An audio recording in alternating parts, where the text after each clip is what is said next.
Welcome to KFUG Community Radio, 101.1 FM and streaming online at kfugradio.org. You've tuned into News Now, a co-production of KFUG Community Radio and Wild Rivers Outpost. We're going to tell you about some local news now. For KFUG Community News, I'm Avi Critz. I'm Kobi Persephone Rose. And I'm Brayden Hatch. A press release came from the Crescent City Police Department in regards to last week's evacuation of the National Parks building in Crescent City. Press release begins. On November 7, 2019, at about 11:29 hours, the Crescent City Police Department responded to a report of a suspicious device at the National Parks building on 2nd Street. Units from CCPD, the California Highway Patrol, Del Norte County Sheriff's Office, and National Parks were able to quickly set up a perimeter and close off streets as the building was being evacuated. After establishing a perimeter and incident command location, it was determined that this was not a specific threat towards the National Parks building. And that it was a box of items that had been accidentally dropped from a truck on Highway 101 in front of the building. DNSO Sergeant McManus responded to a request for assistance and was ultimately able to determine that it was not an explosive device, based upon his training and experience. The device was identified as a transportation device for controlled substances that is normally attached to the bottom of a vehicle. The Crescent City Police Department would like to recognize that, again, this was an excellent example of multiple local law enforcement agencies working together to address an emergency situation. Excellent teamwork from everyone involved. End of press release. Earlier today, around 50 veterans marched down 8th Street in the annual Veterans Day Parade. This year, the parade was planned by the local Veterans of Foreign Wars, American Legion, and Boy Scout chapters. Although parade planning only began 3 weeks ago, 13 different local organizers were represented in the parade, including the Chetco Shriners, Del Norte 4-H Club, the Del Norte High School Marching Band, and first responders.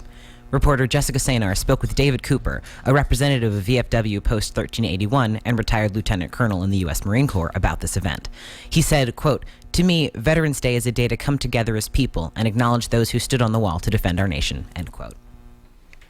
The Del Norte Teachers Association will go back into fact-finding on December 5th, according to Del Norte Teachers Association President Marshall Jones.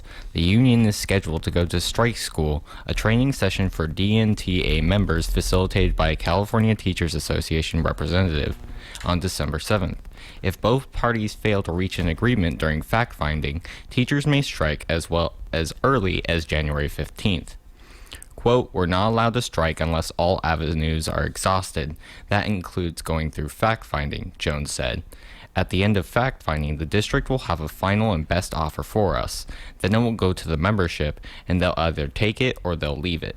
If they say no, then we have exhausted all ability to be able to negotiate, and that frees us up to be able to strike if we choose to do so. At that point, we survey our membership one more time and go from there." According to Jones, November 7th was the last time the school board will meet until December 12th. During fact-finding, a representative from both parties will meet with an impartial third party who will give a recommendation. If they don't agree on a resolution, DNTA will ask its members if they want to strike. If teachers do strike, schools will be open, said DNUSD Assistant Superintendent of Business Jeff Napier. Teachers won't be paid and will not receive retirement credit for the days they were on strike. Quote, "We are trying to come to an agreement as soon as possible to end the strike," Mr. Napier said Friday. Rotarians joined city workers in Beachfront Park for some much-needed sprucing up of Kidstown. Along with maintenance and repair, the work also included. This past weekend, local Rotarians joined city workers in Beachfront Park for some much-needed sprucing up of Kidstown. Along with maintenance and repair, the work also included the installation of wheelchair-friendly pathways and a new handicapped accessible swing. KFUG Community News spoke with Rotary Club board member and past club president John Pritchett about the work that took place. On Saturday down at Kidstown in Beachfront Park in Crescent City, more than a dozen Rotarians along with workers with the city of Crescent City gathered to help do some maintenance on Kidstown, some tender loving care, and some new additions that we're really excited about. The whole project actually got started when a member, Cookie Amos, mentioned that, wow, Kidstown is looking a little worse for wear, and brought it to the attention of Crescent City Rotary Club President Sarah Bailey. Sarah then took the ball and brought it to the board. We got all excited about that, had a fundraiser, raised about $2,400. That was matched by Rotary Foundation.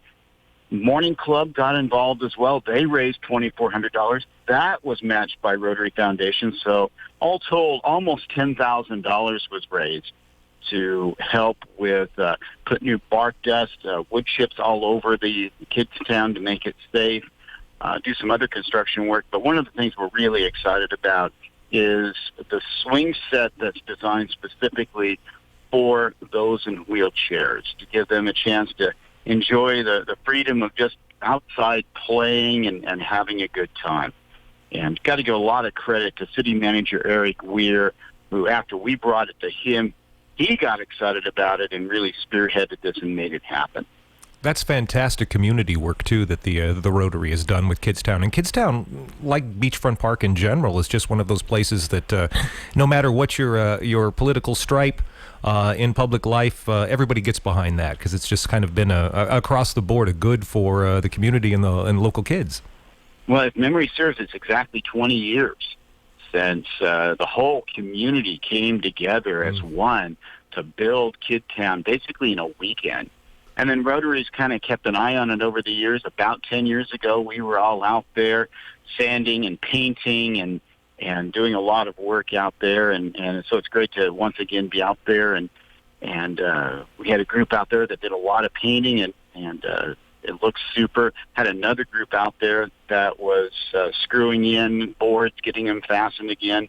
And then I was on bark dust detail, which is why I'm kind of sore this morning. But is that hard work? That was hard work. And as Jimmy Buffett once said, any manual labor I've done is purely by mistake. But we had a lot of us out there that was shoveling bark dust and then moving it to where it needed to be. And we had a great time working hard and helping to fulfill the Rotary motto of service before self. That's beautiful, John. Can you speak at all any more in detail about the additions to Kidstown Park, giving access to kids in wheelchairs and who might have mobility issues? Well, it was funny because city officials were talking about it, and I guess just yesterday or the day before, I should say, there was a person in a wheelchair that was there and really couldn't, a young person, and they could not take part in the swing set or the stairs or stuff like that. And the city official said, come back here in a few days. We're going to have something special for you. Oh, wow. And told that story, and the young person got all excited. I would get to swing. I can swing in my wheelchair. And the guy said, yeah, that's what we're going to put together. And there's still some work, a little bit of work that has to be done, make sure it's completely safe, but that should be available here in the very near future. And I have to tell you, there was some old crusty Rotarians that kind of got a tear in their eye when we heard this story, and it made all the works more than worthwhile. Check out the City of Crescent City's Facebook page for a look at some of the work that's taken place. You can contact the local Rotary by dropping them a line at P.O. Box 573, Crescent City, California 95531. For KFUG Community News, I'm Paul Critz. A press release came from the Yurok tribe last week in regards to the resignation of Executive Director Javier Kinney and community concerns about the tribe's sexual harassment policy. Press release begins. Today, the Yurok tribe has accepted Javier Kinney's resignation as Executive Director of the Yurok tribe. In an effort to protect our employees and those who work with the Yurok tribe, our human resource policies require personnel issues to remain confidential. Accordingly, the tribe has no further comment on Mr. Kinney's resignation. The tribe is committed to ensuring the peace, harmony, and protection of individual human rights to all individuals who come into contact with our membership and employees.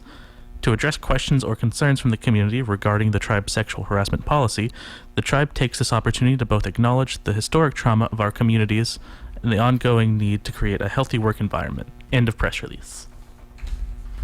This past Wednesday, construction began on an elevated walkway that would stretch 1,300 feet through the Grove of Titans in Jedediah Smith Redwood State Park. This project was a $3.5 million collaboration between California State Parks, Save the Redwoods League, the Redwoods Park Conservatory, and the National Park Service. According to a press release from these groups, the walkway would provide hikers with an official path that wouldn't damage undergrowth or impede the redwoods' ability to take in nutrients through their roots. Construction is set to end in about a year and a half, with the completion of a walkway, interpretive exhibits about the history of the ecosystem, and restrooms at the trailhead along Howland Hill Road. Unfortunately, it was announced that visitors would be denied access to Mill Creek Trail until the completion of this project. Any hikers violating the closure will receive a citation. While Mill Creek Trail will be closed, the Boy Scout Tree, Nickerson Ranch, Little Bald Hills, and Stout Grove trails will remain open for visitors. News Now. To hear more episodes, check out our website, kfugradio.org, or our YouTube channel. Special thanks to Wild Rivers Outpost and Jessica Cejnar, Crescent City Bureau Chief, for providing great content. Stay tuned now for an exclusive report on last Thursday's visit to Del Norte by the California Transportation Commission. Last Thursday, a bevy of state legislative and policy officials, along with Del Norte's congressional representative, descended on the county to discuss transportation, everything from Front Street to 199 to Last Chance Grade. The centerpiece of the day was the first ever meeting in Del Norte County of the California Transportation Commission, the body responsible for funding and overseeing state transportation projects. Commission members spent the day touring the county, witnessing firsthand the many local transportation challenges. In between their sojourns, the Commission held a meeting at the Flynn Center, hearing from local city and county officials and department heads about the state of Del Norte's roads and highways, as well as receiving an update on the 199-197 project, the Dr. Fine Bridge replacement, and Last Chance Grade from Caltrans. The day was capped off with a town hall meeting at the fairgrounds hosted by State Senator Mike McGuire, along with State Assembly Member Jim Wood, in which commission members as well as Caltrans and city and county officials updated the public on these same projects. During the afternoon meeting at the Flynn Center, KFUG Community News spoke with Congressman Jared Huffman, whose stakeholders group has led the way in keeping the perils of Last Chance Grade before the eyes of policymakers in both Sacramento and Washington, D.C., about the importance of federal involvement in this project. How important is it at the federal level for this type of project? Yeah, it's important in several ways. First of all, this project has gotten the attention of folks all the way up the Federal Highway Administration. They've been out here, they've helped us as part of this state, local, federal team so far. So they're plugged in, but I think one of the reasons this project stands out is the work that happens every single year out there to keep this roadway from slipping down the hill. It's expensive, and it's often tapping into this federal program called emergency replacement, which wasn't meant to be a every year kind of fix for a highway that's sliding into the ocean. And so I think there's real interest in seeing if we can't find a way to end the very expensive and frankly not all that effective triage that we've been doing every year at Last Chance Grade. It's not sustainable. Yeah. Are you concerned about any of the environmental impacts at all? Oh, of course, you have to be, but the worst environmental impact would be to neglect or to be in denial, I guess, about the reality at Last Chance Grade, have a catastrophic failure, and then try to figure out an alternate route in the face, literally in the middle of that kind of a crisis. It's far better that we plan ahead, that we, make some calm and calculated decisions in the absence of a crisis, and that's what we're trying to do. Congressman Huffman's remarks to the commission, as well as the entirety of the Flynn Center meeting, can be viewed on Del Norte County's YouTube channel. Before the evening's town hall meeting at the fairgrounds, County Supervisor Jerry Hemmingson had this to say about the day spent with the commission. So, how's today been? It's been a busy day. A lot of action. Great to see the California Transportation Commission here and be supportive of our projects. A lot of community involvement. They got hands-on. They got to drive 199 or ride on 199 since their plane went into Medford instead of coming here. So they got the full experience, and I think they In all, I think they kind of liked that part of it, even though it was inconvenient. They got here, and great to listen to Fran. She's very supportive. It's all good. Wow. So how important are occasions like this where you get like FaceTime? Oh, it's invaluable. I mean, you just can't say enough about it. That hands-on thing for them to be here and see what we live is really important aspect of really getting in there and knowing what our needs are. City Manager Eric Weir also discussed the importance of a day spent with the Transportation Commission in Del Norte County. So I heard in the earlier meeting today you've taken the commission kind of around the area. What are some of the spots you showed them? So I joined the commission tour at their lunch break, and then we actually drove around the city. So we drove down Front Street, we drove down in by and around the schools to look at some of the pedestrian type projects, and then drove up Pebble Beach Drive to look at some of the bank erosion and the significant damage that street has had and that bank is experiencing over time. So that's kind of the main spots that we saw in the afternoon. Do you feel in the meeting today that they took in all perspectives and took in all opinions given by all the people giving presentations? Yeah, overall I thought it was a good meeting. I thought I really appreciated them coming to Del Norte County. It's obviously a long ways away for them, and this is the first time they've ever been up here.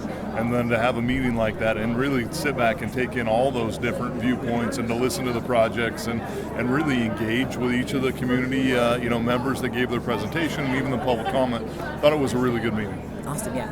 And do you have any hopes for this current kind of town hall? It's just, I think it's so important to just keep it on the forefront. This is such an important project to our community, to keep it out there, to see the support from, Congressman Huffman and Senator McGuire and Assemblymember Wood. Them being here really gives the credence to the project and how important it is to this community. And I think it makes a statement for the California Transportation Commission. In the end, it's going to take the commission as the one that's going to allocate the funding for this vital project. And yeah, I know Congressman Huffman. How do you feel about them coming and being here and kind of speaking on those issues? Yeah. Oh, it's great. They've all been really big supporters of Crescent City and Del Norte County and the projects that we've done. Senator McGuire's held several town halls up here and really has taken this community on and really is connected with the issues that we have and trying to find solutions. As the many panelists and presenters, local politicians, state legislators, and local citizens filed into the main building at the fairgrounds, KFUG Community News spoke with some about the importance of the commission's visit, as well as their expectations for the town hall meeting.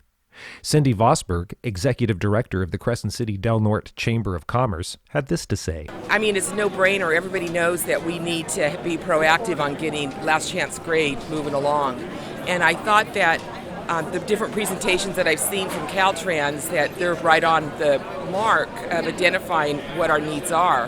What I liked today, that what I heard was the commission actually saying that that alluding to the fact that we need to speed up the timeline, and that was very helpful, I think, for everybody in the crowd. So, local broadcaster, basketball referee, and current candidate for the Board of Supervisors, John Pritchett, spoke about the importance of clear and constant communication with policymakers about the importance of last chance grade. Well, anytime you can have communication, that's a good thing. What we have to do in Del Norte County is keep the pressure on our elected leaders in Sacramento and in Washington, D.C. to let them know how serious this is. And with Assemblyman Wood and with State Senator McGuire, we're finally making that type of progress. Congressman Huffman as well. They understand now how serious last chance grade is, because if it goes, we lose 33% of our economic engine in Del Norte County. That's game over. And we can't wait 25 years just to solve this problem. It has to be done sooner than that. We all know that the right earthquake, the right storm at the right time, and it will go. We've already lost people from Del Norte County at last chance grade. I don't want to see my family or your family have the same fate. Right. I was shocked to learn, and I guess maybe people in the know might have learned this already. Just all the problems incumbent upon the inland routes that they're looking at. How they found, there are slides on that side as well, and we're going to have to really get into these studies and figure out a good roadway. You're right. There are a multitude of problems, no matter which selection is made. What we can't do is push that selection down the road a decade or 2 decades and then another decade to actually do the work. We have to get this fast-tracked. That requires Del Norte County, District 1, all the districts to have a voice saying, get this done now. Yeah, it doesn't seem like anybody is happy with the 2039 date. That just does not seem to make sense to me. In talking to voters, they agree that's just way too far out there. We're spending millions of dollars every year on a Band-Aid to keep it anchored to the road, and I think that money could be eventually better spent on solving the problem permanently. At the CDC meeting today, one number that was out was 50-something million just since 2010, keeping Last Chance Grade on the side of the hill there. Well, when you have crews working there every single day of the year, right, and a lot of times 24 hours a day, the money gets spent in a hurry. Yeah. What are your thoughts on the 199-197 corridor? Once again, we have to we have an aging infrastructure on 199 especially, 101 as well. Dr. Fine Bridge was built when Model Ts were still routinely crossing that bridge. We have bridges on 199 that are almost that old and are structurally beginning to become questionable. It shouldn't take 10 years to get a bridge fixed. We have to find ways to fast track these infrastructure issues and get them done a lot quicker. Any concerns or thoughts regarding the people who have the lawsuits involved with the 197 project and specifically with the larger trucks coming down there? I believe that if you have fewer trucks, you're going to have fewer accidents. And so bigger trucks means fewer trucks? I think so. To me, that's the way the math works in my mind. After opening the town hall meeting with comments about the work of the stakeholders group, Congressman Huffman had this to say about where the Last Chance Grade project currently stands. We're here because that teamwork has taken us to an important new place, and largely by virtue of the work that my colleagues in Sacramento have done. Getting the California Transportation Commission to invest $50 million in an environmental review process that is taking us much further down the road toward an actual project that we can go out and fund and build. So this is an exciting time. Caltrans has been phenomenal, doing something that's almost unprecedented by bringing all the different permitting agencies together into this conversation so that when it is time to move forward, that can happen as quickly and as efficiently as possible. And just a huge thank you to the California Transportation Commission, both the commissioners that are here, but also their professional staff. They're obviously invested in Last Chance Grade financially, but the fact that they came to actually see it, to actually hear from this community, and to show that extra level of commitment to be part of this team effort just means the world to all of us. So thank you so much for your service and your leadership. In his opening remarks, State Senator Mike McGuire summed up the current state of the stakeholders coalition and the importance of the work ahead. This is truly an all-hands-on-deck effort. It's a true partnership between all levels of government. And I gotta say, this partnership, no matter if you're a Democrat or Republican or independent, it's paying off big time. For the first time, we're not talking about the need for funding. For the first time, $50 million is in the bank to be able to move the Last Chance Grade project forward. It's finally here. And we're able to move forward on the engineering and environmental studies. And we all know talk is cheap. It's time for action, and that's what you're seeing here tonight, and that's what you're going to see in the months and years to come. For the first time in years, the California Transportation Commission is here this evening because they are focused on rural California, knowing that we have significant needs when it comes to our transportation infrastructure. And we also know that the current schedule to complete the environmental and engineering studies are too damn long. And I want to say thank you to the California Transportation Commission. Thank you to the Congressman and the Assembly Member, the Board of Supervisors and the City Council, and to Caltrans, who all agree we need to cut the timeline for the project to be able to get to construction, and I think that you're all with us. Am I right? So, After a solid half hour of opening remarks, Jamie Mattioli, Caltrans' Last Chance Grade project manager, came to the microphone and, armed with slides and maps, updated the community on where the project currently stands. According to Mattioli, there is a dedicated project team in Sacramento working exclusively on Last Chance Grade. The team is currently studying the geology of the grade and the proposed alternate routes, and will next move into more extensive environmental studies for which $50 million has been allocated by the state.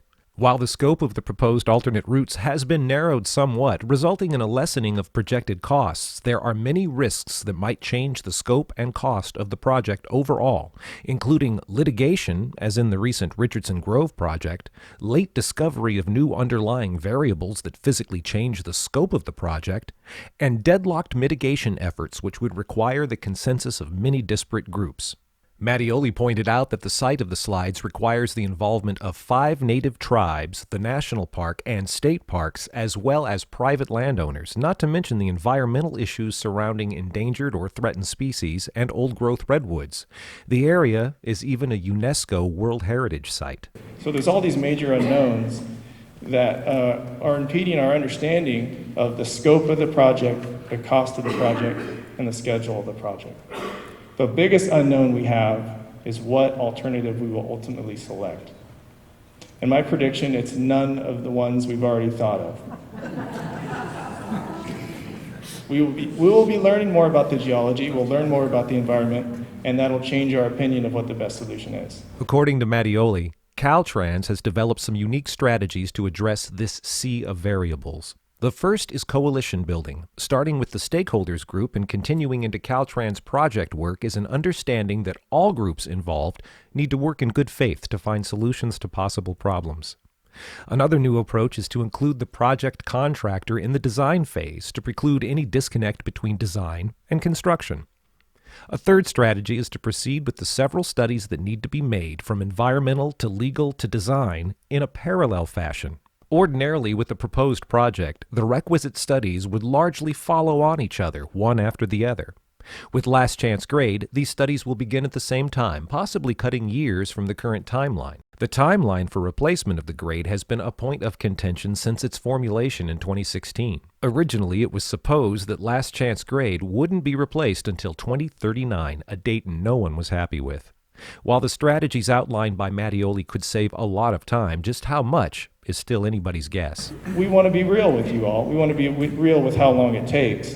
This schedule was developed in 2016 when we knew little information about the job. We were producing these alternatives, and we based the schedule on the worst case scenario for 3 alternatives that we've now eliminated. So we are working on this schedule. We believe we can deliver faster than this, and we will come back to the public in the spring or the summer of 2020 with an update to the schedule.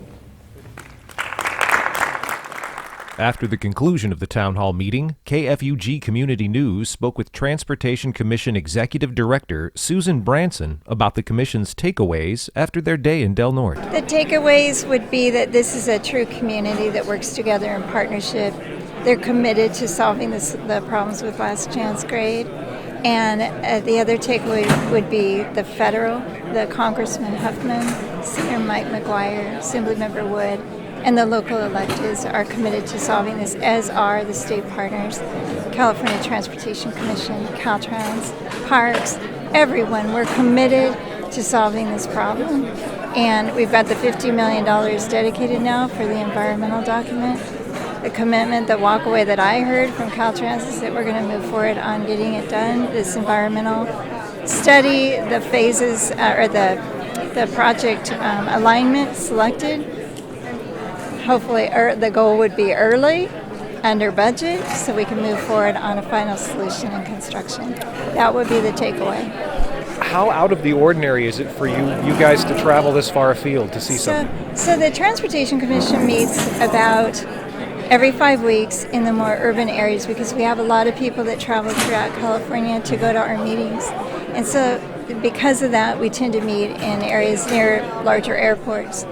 So the commission, what they did is years ago they decided that twice a year they'll go to the more rural areas of the state, because they do represent the entire state. And so twice a year we travel to remote areas of the state, and we actually ask the rural areas or the remote areas to plan the meeting, share with us what their priorities are, and it's our job to listen and understand the unique aspects of those areas And so it's not unusual. We do this twice a year. We recently were in Chico. We've been to Calexico. We've been all over the entire state. And we are just thankful to have the opportunity to be here and to really learn. The day we spent with Del Norte County, we learned a lot that we're going to take forward with this moving forward. And just the community here, everybody that came out, it's wonderful. So thank you. We also asked Crescent City Mayor Blake Inscore and Board of Supervisors Chair Lori Cowan just what the meeting and the day spent with the commission had accomplished. We begin with Blake Inscore. I think what they accomplished is that it communicates to the community that what we've been talking about and what we have as a community said needs to happen, it really is happening. It may not happen as fast as any of us want. Clearly, if we had a choice, there would be big trucks and they'd be hauling dirt and doing whatever and building that road right now. But that's not the way the process works. But I think it's really clear now that the process has begun. I mean, $50 million is a lot of money. And I know that there'll be people who say, yeah, it's all for environmental. Why are we wasting all that money? It's not wasting the money. It is the process. And I think that the community should have heard from this last day that this is actually happening. It's a real thing. And I think that we should be happy about that. Great, yeah. How has the city specifically been involved with this process? We've had a representative on Congressman Huffman's stakeholder group from the outset. We've stayed involved with the county, with Caltrans as getting regular updates. We've brought them to council meetings. So we've tried to make sure that we're a part of all of these discussions and share our concerns for our constituents that live in Crescent City. You know, oftentimes we think of Crescent City and we all think we live in Crescent City. I mean, Crescent City proper is really very small, but I think we all share the same interest in maintaining this road for right now, but also establishing that new road. The city's been there ever since we've been talking about this. Here's Supervisor Lori Cowan. What I was hoping from our point, we invited them up here last March when we were down there. What I feel we got accomplished from the community was showing the people who are going to fund this what it really is. I mean, for them to look at it in paper is totally different than getting off and walking in. You know that. You grew up here and you know what it's like. So I think we accomplished that. I think from their point, I was hoping the talk to the community, my goal was to accomplish to show that we're all working together, that we are pushing that timeline up, and this is going to happen. For years and years and years, they've spent money to Band-Aid it. They have never, ever appropriated money for an alternate route until 2017. And that's where that $50,000 they talk about started. And that's when we started looking at the alternate route. That's the big shift. That's the change in the last few years, is that we are looking at an alternate route. We're not just keeping it going. And having the Transportation Commission up here is huge. It is huge. When I was down before them in March, watching them, as we told our story, do the bobblehead, they got it. They got it. And they got it even more today when they saw it. So really appreciated that. Wonderful, yeah. I have one more. How do the plans for the alternate routes interact with native tribal lands, and are the tribes involved with the planning? Yes, they are, absolutely. It goes through tribal land, heritage land, state parks, federal parks, private property, and everybody is at the table. So that's the stakeholders group that Congressman Huffman put together. I've been on it for 3 years, and we meet quarterly, and we meet all day long. And like they said, everybody's at the table at that, including environmental groups are all at the table as well. With consensus built and funding secured, it looks as if there is new movement on Last Chance Grade, and finally, it's the right kind of movement. The town hall meeting is also available to watch online on the California Senate Democrats YouTube channel. Check out KFUG's Facebook page for a link. For KFUG Community News, this is Paul Critz.